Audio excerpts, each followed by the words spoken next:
bagaimana gitu. Kita nggak bisa mereka-reka ya. Kita berharap di dalam Tuhan, ya kalau boleh dia bertobat dan tetap mengalami kasih karunia Tuhan gitu kan. Tapi dalam ayat-ayat ini misalnya Paulus ada sampai ini benar-benar sangat radikal gitu ya peristiwanya, sampai mendoakan supaya orang itu mati saja gitu. Itu khususnya kalau orang itu sudah seperti kayak nggak bertobat lagi dan tetap nggak bisa diperingati. Tapi Paulus tetap ya amazingly punya tetap keyakinan jiwanya akan diselamatkan gitu. Tapi tubuhnya hancur. Ya kita doakan supaya tubuhnya itu hancur gitu maksudnya. Selama di dunia gitu, dia cepetan mati saja gitu maksudnya. Tapi dia akan tetap diselamatkan gitu. Wah ini sudah ini ya paling anjuran atau teguran yang paling mentok gitu kali ya, yang paling terakhir kali menurut saya gitu. Nah kalau orang di ekskomunikasi sampai di ekskomunikasi, ini bicara tentang ekskomunikasi atau disiplin gereja atau apa gitu, karena itu ada pembedaan sih ya. Orang akan disiplin gereja untuk skors, istilah skors jangka waktu tertentu dengan ekskomunikasi gitu maksudnya. Itu kan ada perbedaan yang lain lagi di situ. Ya kalau yang di sini yang kita baca tadi misalnya di dalam ini ya ayat ke 5 ya ada memang istilah usirlah dan sebagainya. Good kalau kita mau menyelidiki lebih detail kita mesti baca lagi sih ini bahasa aslinya dan sebagainya. Istilah di sini usir dipakai dalam pengertian yang lebih bersifat church discipline temporarily atau ekskomunikasi secara ini gitu maksudnya betul-betul dikeluarkan. Tapi intinya kalau kembali kepada pasal 5 kan di sini gambarannya kan gini, ada orang yang mengaku seperti seolah-olah dia itu saudara, tapi dia hidup di dalam dosa gitu kan ya. Dan dosanya sudah perhatikan ya, coba baca ini ayat ke-11 ya. Kita akan terkejut di sini yang didaftarkan Paulus. Gimana sudah dosanya? Dia menyebut diri saudara, tapi dia adalah orang apa? Yang pertama, cabul. Kedua apa? Saya tanya sudah, ada orang kena ekskomunikasi karena kikir? Menurut Paulus harus diekskomunikasi orang seperti itu. Saya serius. Kita kalau dosa cabul itu church disiplin. Kikir siapa yang gak kikir gitu kan ya. Kikir itu dosa yang berat untuk Paulus. Kikir apa sih ya? Kikir kuku gitu. Kikir ya. Penyembah berhala, pemfitnah. Coba sudah perhatikan, pemfitnah ya. Orang yang gosip gak karu-karuan gitu, selalu menimbulkan salah pembacaan reality sehingga semuanya salah ngerti satu dengan yang lain. Karena dia tukang fitnah, itu menurut Paulus diusir saja keluar. Gitu. Pemabuk, penipu, dengan orang demikian jangan kamu sekali-kali makan bersama-sama. Itu saudara palsu sebetulnya itu, menurut Paulus. Mereka menyebut diri saudara, tapi mereka itu sebenarnya serigala gitu kan ya kira-kira gitu. Maka usirlah mereka gitu. Kalau kita melihat kecenderungannya, dari ini dari pasal 5 ya khususnya pasal 5 itu kalau kita baca sih lebih kepada di dalam pengertian itu mungkin bukan orang-orang percaya yang sejati gitu karena itu dikeluarkan dari gereja. Ini sedikit berbeda dengan ini ya dengan dengan yang pertama misalnya yang ayat keempat bila mana kita berkumpul dalam roh kamu bersama-sama dengan aku dengan kuasa Tuhan Yesus Kristus atau dengan kuasa Yesus Tuhan kita, orang itu harus kita serahkan dalam nama Tuhan Yesus kepada iblis sehingga binasa tubuhnya agar rohnya diselamatkan pada hari Tuhan. Ini masih kelompok orang yang apa berarti? Orang percaya kan, saudara seiman gitu. Tapi yang seperti nggak menunjukkan tanda pertobatan gitu. Lalu didoakan seperti itu supaya dia jera gitu. Kalau yang ini ya pasal 5 yang pertama, tapi yang second half itu agaknya berbicara tentang orang-orang percaya yang palsu gitu atau saudara-saudara yang palsu gitu. Atau saudara pendapat yang lain ya.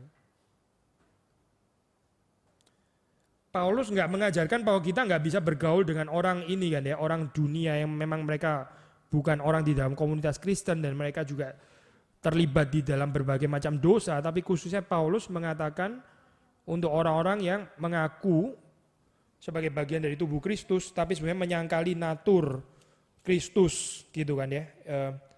Lalu dia bilang istilah itu, usirlah dari tengah-tengah kamu.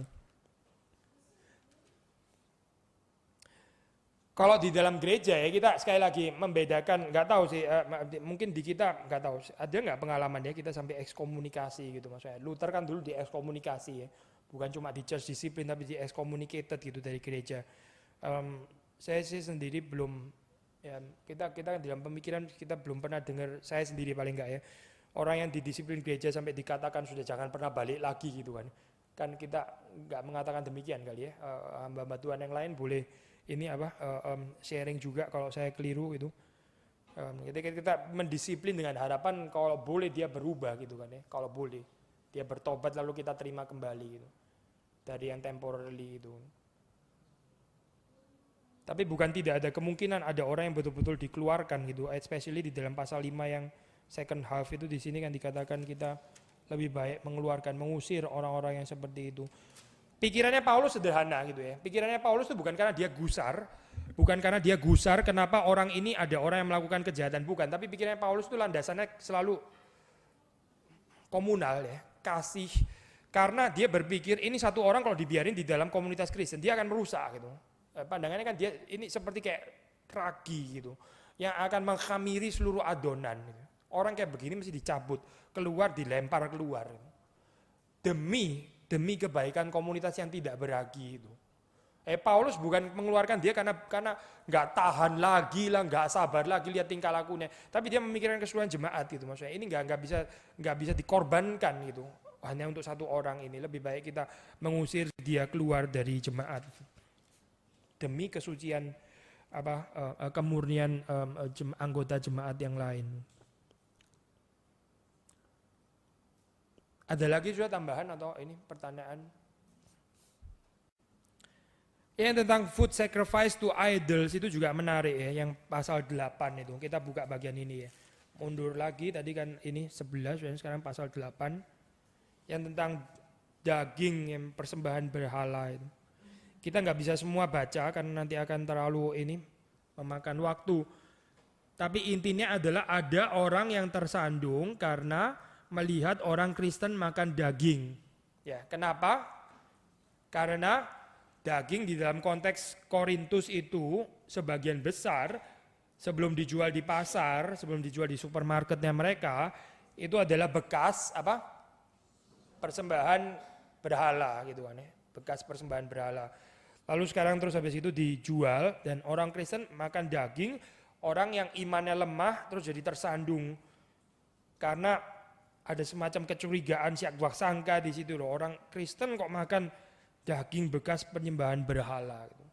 Yang menarik di sini kan kita melihat argumentasinya Paulus. Pertama dia menjelaskan bahwa misalnya ayat yang keempat dan seterusnya itu mengatakan bahwa sebetulnya makan daging itu salah atau enggak theologically speaking gitu. Salah atau enggak termasuk makan daging bekas persembahan berhala itu salah atau enggak? Salah atau enggak? Enggak, dasarnya apa?